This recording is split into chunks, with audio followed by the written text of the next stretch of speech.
When I was yesterday, pretty good, isn't it?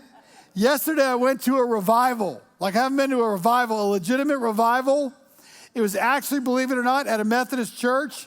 It was at this place called Sulphur Springs, Tennessee. Anybody know where that is? Up by Jonesboro. And these guys, this church has a legit shed, and it's like an open shed building. It would be a super cool place to get married. So cool. But they had this revival started on Sunday night and went through last night.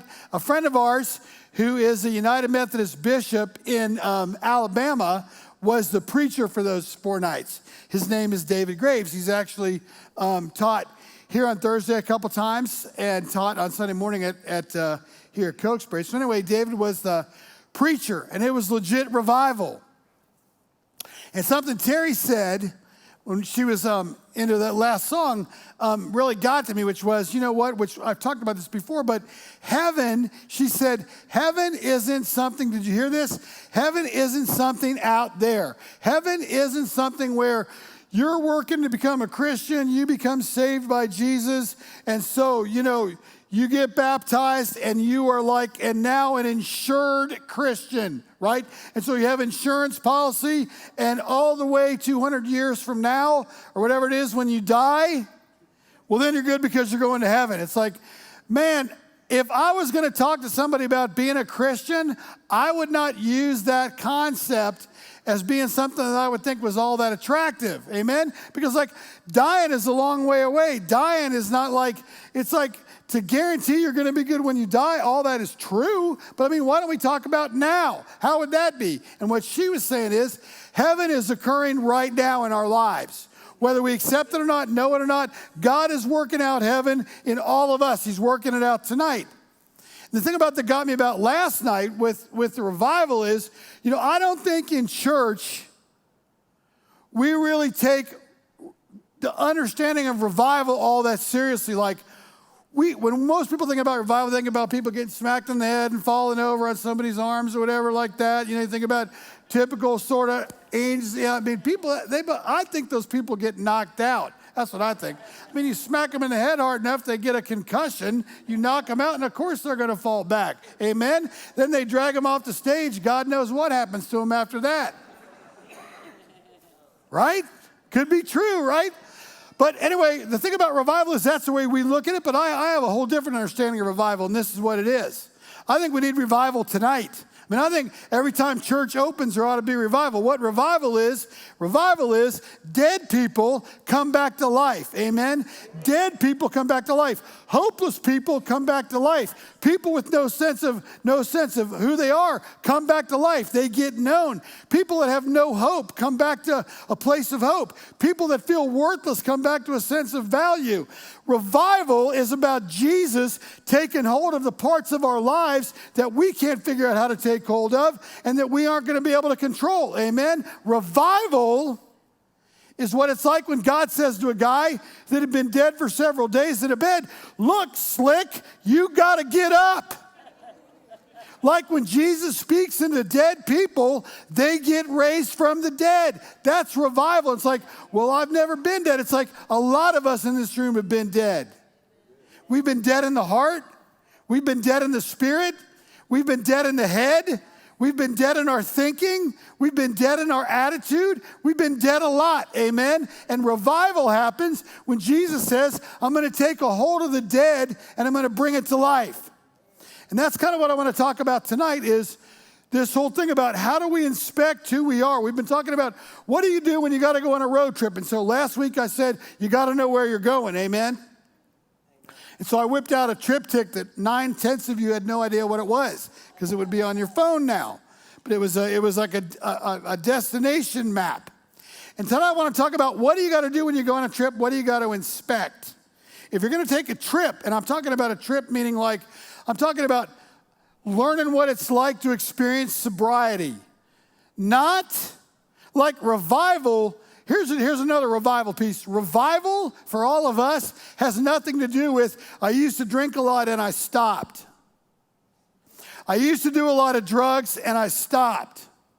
I used to be really involved in pornography and I stopped. I used to gamble a lot and I stopped. I used to have an eating disorder and I eat a little better now. Like, it has nothing to do with what we stop. It has to do with how we live.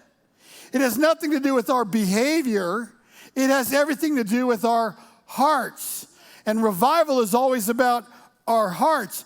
What is dead in us that causes us to live in a compulsion that's bigger than life for us, that causes us to go on the run with our feelings and our emotions and the stuff we're afraid of, is our hearts are dying. Our hearts are broken. And so what do you got to check out in your heart if you want to start this trip of sobriety? Well, number one, you got to check out the vehicle itself. Do you think the vehicle that you're choosing is going to make it all the way to the destination of sobriety?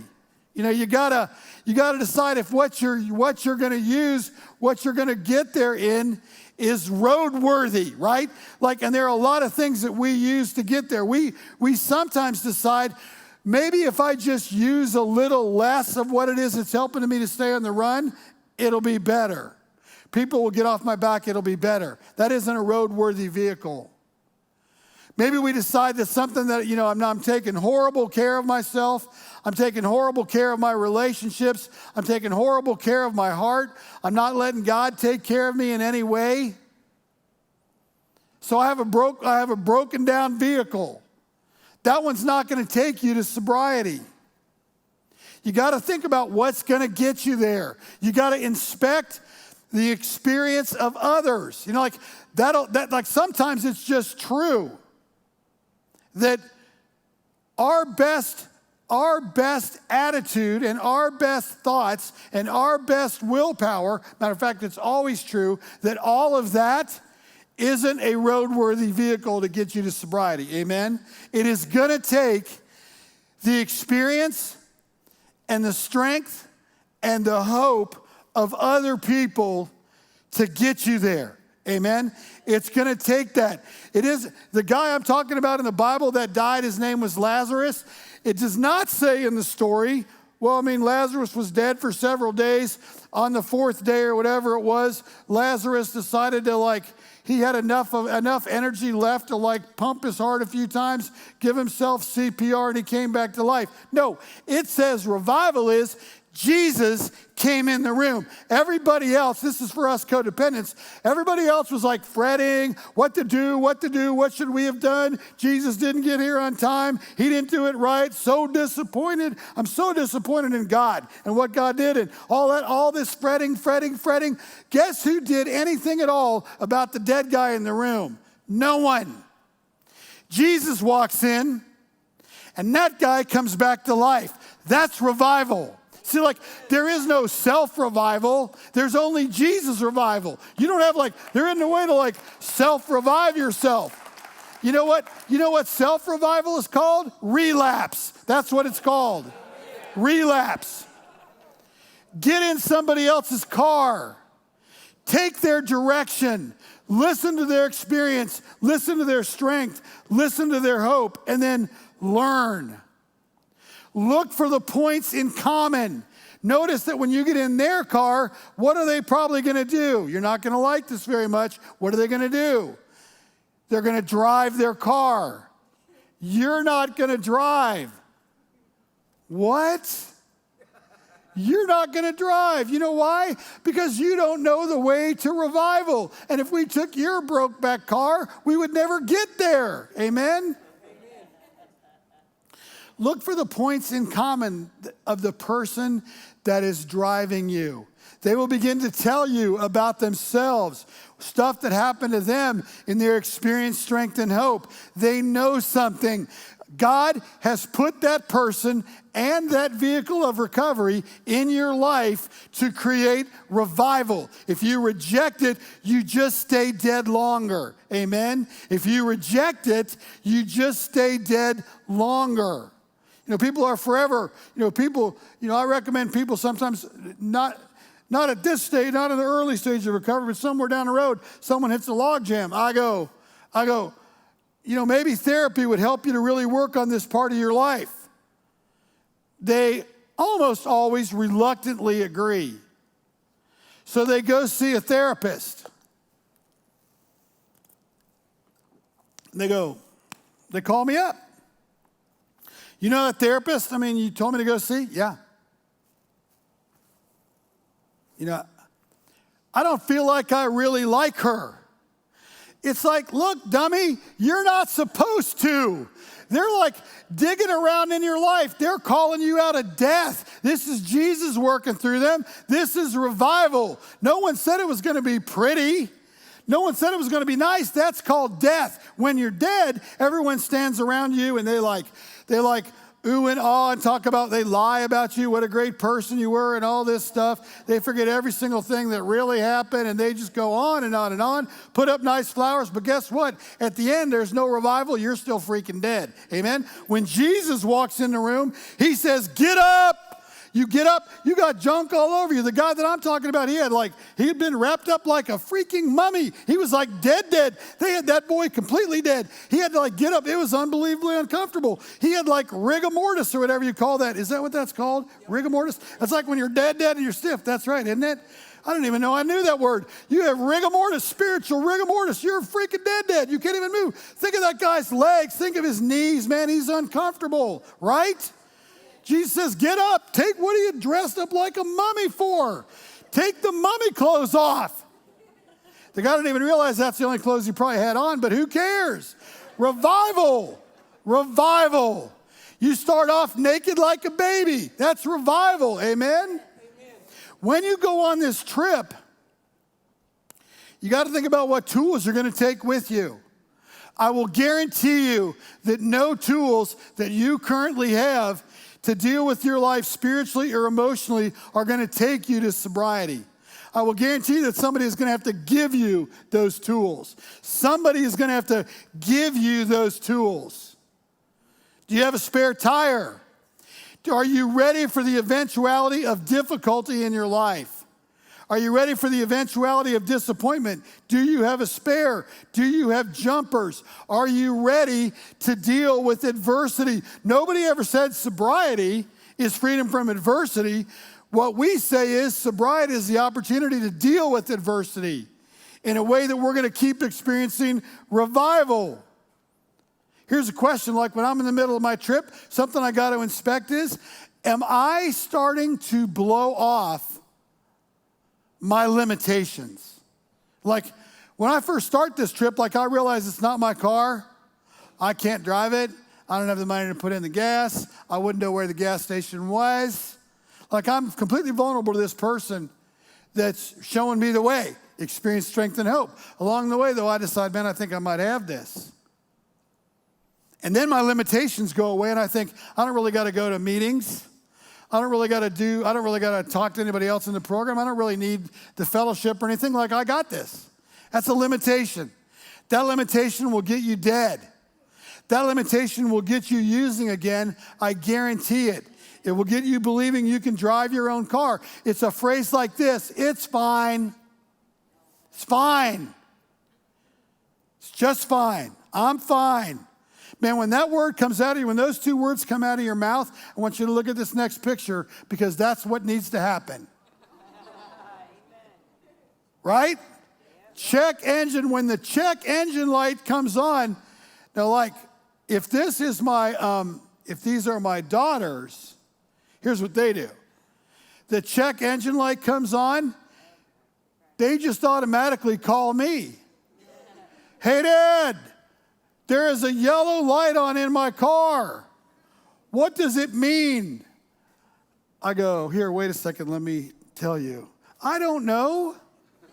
I'm like, you're going to have to get the car in for somebody to look at it. Isn't that the important reason why they put a check engine light in your car? Because they're like, either you haven't put oil in your car in 5 years, problem, or there's something wrong with the cylinder head or whatever, problem. It's just something's happening to your car. It's overheating, I don't know what, but something is happening.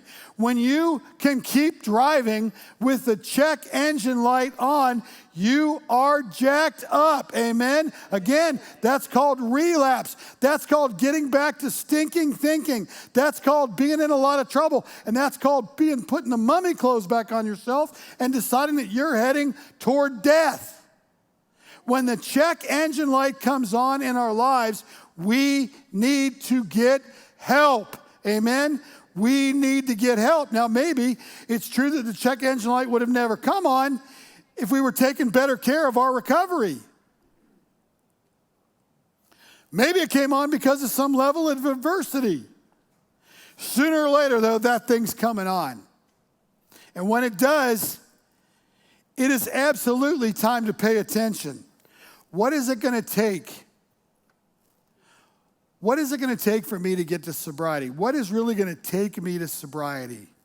Well, I got to inspect, what I really got to inspect is, and if I inspect somebody's vehicle who's got 3 years clean, 5 years clean, 2 years clean, 10 years clean, there are a lot of people in this room that have those kind of years clean. If I inspect the vehicle of those people, if I inspect their experience, strength, and hope, and I look at the core, what am I going to find? Well, I know what I'm not going to find, which I'm probably going to find in myself. If I'm right in the middle of a compulsion, I'm not going to start assessing my life based on luck. I know that. I'm not going to look at my life and the qualities of my life based on circumstance. I know that. And I know that as long as I am in the middle of an active compulsion, whether I believe in God or I do not believe in God, whether I've been baptized or I'm not baptized, whether I go to a church or I don't go to a church, whether I think the church is the most messed up place in the world, what I know is, in the middle of me being in an active compulsion with something in my life overwhelming me, I have a problem with God. You know why I have a problem with God? Because I'm walking around this earth thinking I can produce my own revival. That right there is insanity. It cannot be done. Revival comes when Jesus walks in, not you. I mean, if your Bible, if someone gave you a Bible that said that your name was in that story and you were the one that walked in and raised up the dead guy, they really gypped you on the Bible, man. Stop by and Terry in my office will give you another Bible tonight if you can show me your name is in that story as the one who raised the dead guy from life. And so insofar as you cannot, that was a good phrase, insofar as you cannot raise Lazarus from the dead, you also can't raise you from the dead. So stop trying. Stop trying. What's the core? What does the engine of sobriety look like? What does it really look like? Well, here's what it looks like. It looks like somebody who has started to pay attention to trauma in their life and gotten honest about it. That's why we run so many trauma classes. It looks like somebody who is starting to pay attention to their secrets. It looks like somebody who has stopped believing that isolation is a good thing. It looks like somebody who is beginning to learn how to risk trust. An increase in trust and confidence for all of us that are just getting started with this. An increase in trust and confidence is always going to feel foreign, and we're always going to challenge it. We're always going to wonder the very next day, can I really trust that person that's trying to lead me? Can I really trust their experience, strength, and hope? Are they really legit? Is their life really like mine? We got to check the directions all the time and make sure that we're trying to head towards sobriety and not avoidance. And God's going to get involved in this. This guy David really had some deals with God. I mean, up and down with God. I mean, he virtually every single king in the Bible, with the exception of maybe one, were tremendously messed up people. It was almost like God kept saying, please don't have kings, please don't have kings, please don't have kings, please don't have kings, please don't have kings, please don't have kings, please don't have kings, right? And then we got to have king, we got to have a king, we got to have somebody that can really be in charge. Every single king that ever showed up with God's people was a messed up person. Pretty much one guy was not. David was thoroughly messed up. He had a problem with pornography. He might have had a problem with alcohol, don't know. He had a problem with mental health and emotional health. He was depressive, and about 9 other things. And David and God go around and around and around, and part of David's life was excruciating honesty. Didn't always believe in God, didn't always have confidence in God, went his own way a lot, drove his own car a lot. But he gets this one place, Psalm 139, and this is what he asks God for. Search me, God, and know my heart. Test me, God, and know my anxious thoughts. See if there is any offensive death way in me, and lead me in the way everlasting. He knew enough to inspect his heart and to let God be the inspector. Amen. He knew enough to do it. When you're struggling with life, if you try to inspect your own heart, it's always going to come up looking like crap. But when you let God inspect your heart, eventually it's going to come up being free. Because God is going to see what he placed in you from the jump that you're not going to see tonight if you're really struggling. That's what revival looks like. We're going to pray, and then we're going to share the Lord's Supper. Amen.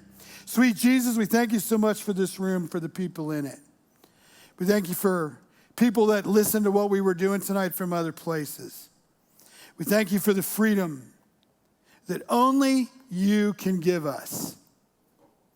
In Jesus' sweet name, amen.